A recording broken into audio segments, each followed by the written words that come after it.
हरे कृष्णा। मेरा नाम है डॉक्टर प्रतीक चौहान और यहाँ पर इस सीरीज़ की तीसरी वीडियो है जिसका टॉपिक है कि पिगमेंटेशन आपके शरीर के अंदर अगर है तो क्यों है। इससे पहले मैंने 8 ग्रुप के अंदर डिवाइड किया था और कल की वीडियो मैंने बताया था कि अगर एडिसन्स डिजीज़ की वजह से आपको पिगमेंटेशन है तो आपको साथ में ये सिम्टम्स आएंगे। तो इस वीडियो में भी हम कॉन्सेंट्रेट करेंगे आपके सिम्टम्स पर और जो फोटोज़ मैं यहाँ दिखाऊंगा उस पर, क्योंकि पिगमेंटेशन के साथ में आपको शरीर के अंदर और क्या क्या परेशानियाँ आ रही हैं तो उससे बड़े अच्छे से और बड़े ईजिली आप आइडेंटिफाई कर पाएंगे कि पिगमेंटेशन होने का कारण आपका इस वीडियो के अंदर तो नहीं है। जो कि मैं बताऊंगा haemochromatosis. What is haemochromatosis? Haemochromatosis को हम आयरन ओवरलोड भी कहते हैं। इसमें शरीर के अंदर आयरन की मात्रा एक्सेस में इकट्ठे हो जाती है। What is iron overload? Iron overload when your body absorb too much iron from the food you ईट, यानी कि जब आपके द्वारा खाए गए खाने से आपका शरीर बहुत ज़्यादा आयरन अपने अंदर स्टोर कर लेता है तो उसको हम कहते हैं आयरन ओवरलोड, जिसकी वजह से त्वचा के अंदर पिगमेंटेशन हो जाती है। पिगमेंटेशन स्पेशली वो ब्लैक कलर की नहीं होती है, वो होती है ब्राउन कलर की, डार्क ब्राउन कलर की वो पिगमेंटेशन होती है। पूरे शरीर पर हो सकती है या फिर छोटे छोटे चकत्तों के रूप में भी हो सकती है। तो चलिए इसके बारे में हम चर्चा कर लेते हैं और इसकी स्लाइड शो मैंने यहाँ बना दी है। तो चलिए मैं स्लाइड शो पर आपको ले चलता हूँ ताकि आप बड़े अच्छे से समझ जाएं।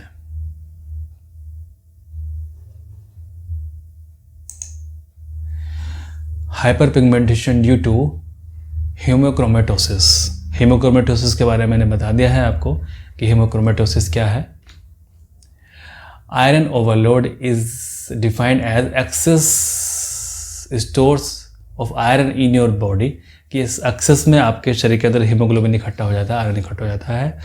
When your body absorb too much iron from the food you eat. Sign and symptoms इसके क्या हैं कि इसके लक्षण अगर आपको पिगमेंटेशन हीमोक्रोमेटोसिस की वजह से है, जो कि बहुत ही रेयरली होता है, यानी कि बहुत कम लोगों को इस तरह की प्रॉब्लम आती है। मान लीजिए अगर 1000 लोगों को पिगमेंटेशन है या फिर 20,000 लोगों को पिगमेंटेशन है तो 20,000 लोगों में से केवल 1 या 2 व्यक्ति को ही हीमोक्रोमेटोसिस की वजह से पिगमेंटेशन आएगा। फिर भी हमें इग्नोर नहीं करना चाहिए, क्योंकि आज जब मैंने किसी एक पेशेंट का इन्वेस्टिगेशन कराया था तो वो इस बीमारी से पीड़ित थे। तो जब वो इस बीमारी से पीड़ित थे तो किसी का बताया हुआ डाइट वो ले रहे थे, तो मैंने बिल्कुल विटामिन सी उनका बंद किया और उनके शरीर से आयरन की सप्लाई को मैंने बिल्कुल कट किया। यानी कि आपको पता होना चाहिए कि आपको क्या सप्लीमेंट लेना है, क्या सप्लीमेंट नहीं लेना है। आमतौर पर विटामिन सी लेने से, आयरन का सप्लीमेंट लेने से पिगमेंटेशन बहुत कम हो जाती है, परंतु उन पेशेंट के साथ में क्या था कि जब वो आयरन लेते थे या फिर विटामिन सी लेते थे तो पिगमेंटेशन बहुत एक्सेस में उनका बढ़ जाता था और बहुत ज़्यादा मात्रा में उनका फैल जाता था, ब्राउन कलर का, स्पेशली ब्लैक कलर का नहीं। तो इस चीज़ का हमें बहुत ध्यान रखना पड़ता है कि आपका जो पिगमेंटेशन है शरीर के अंदर चल रही किसी और बीमारी की वजह से तो नहीं है। तो यहाँ पर साइन एंड सिम्टम्स पर हमें बहुत ज़्यादा ध्यान देना है। तो हीमोक्रोमेटोसिस की वजह से शरीर के अंदर क्या क्या साइन एंड सिम्टम्स आपके आएंगे, क्या क्या लक्षण आपको आएंगे। पहला है जॉइंट पेन। जॉइंट पेन आपको होगा, एब्डोमिनल पेन आपको, एब्डोमिनल मतलब पेट में दर्द आपको होगा, फटीग यानी कि कमज़ोरी आपको रहेगी, वीकनेस, डायबिटीज़ आपको हो सकती है, loss of sex drive, male और फीमेल दोनों में, यानी कि सेक्स करने की बिल्कुल भी इच्छा ना करना, दोनों में, मेल में भी और फीमेल में भी। इम्पोटेंस हो सकती है, यानी कि जो आदमी है वो सेक्स करने के काबिल नहीं हो सकता या फिर वो बच्चे पैदा करने के काबिल नहीं हो सकता है। फीमेल भी सेक्स करने के काबिल नहीं हो सकती है और बच्चे पैदा करने के काबिल नहीं हो सकती है। हार्ट फेलियर इसमें हो सकता है, लीवर फेलियर इसमें हो सकता है। ब्रॉन्ज और ग्रे स्किन कलर, यानी कि आपको ब्रॉन्ज कलर का या फिर ग्रे कलर का, हाँ मतलब ब्राउन कलर का आपको स्किन पिगमेंटेशन हो सकता है, पूरी स्किन में या फिर कहीं कहीं पर चकत्तों के रूप में। मेमोरी फॉग, यानी कि मेमोरी आपकी बहुत ज़्यादा वीक होगी। एंड इनएबिलिटी टू गेट और मेंटेन एन इरेक्शन।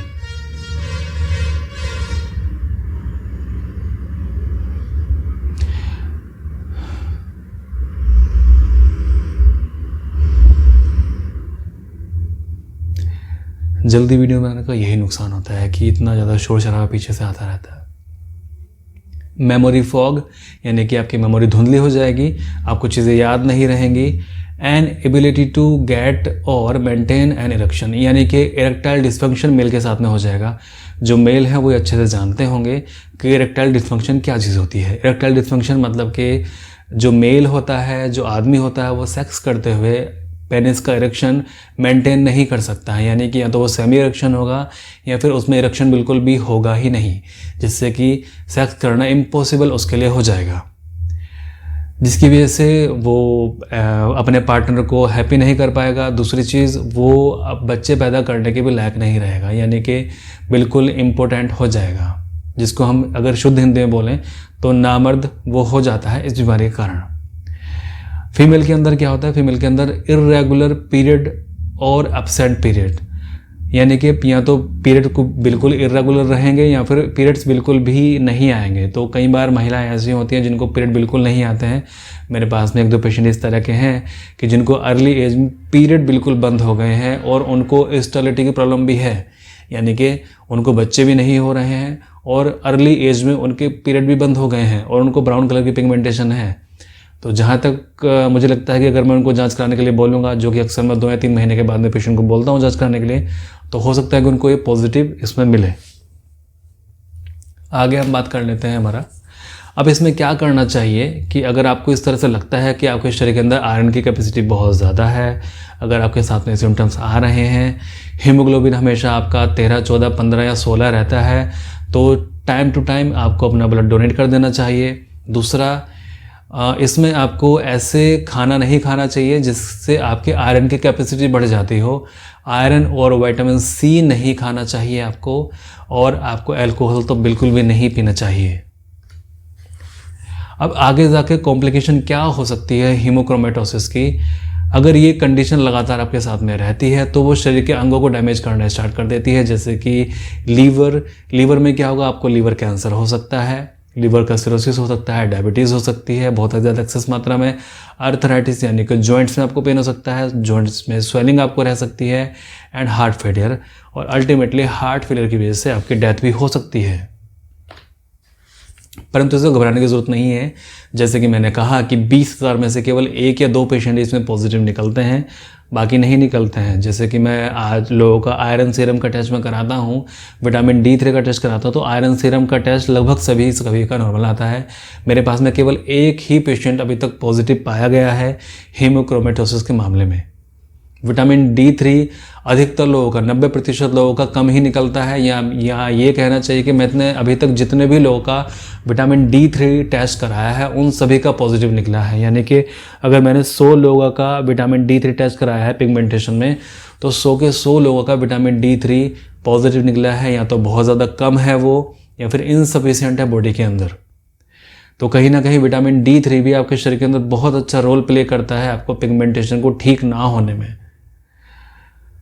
अब इसमें हीमोक्रोमेटोसिस में हम क्या टेस्ट करा सकते हैं। पहले चीज़ तो आपका आयरन का लेवल, हीमोग्लोबिन का लेवल आपका कितना है। इसमें आयरन सीरम एक टेस्ट होता है जिसमें ये सभी टेस्ट हम कराते हैं।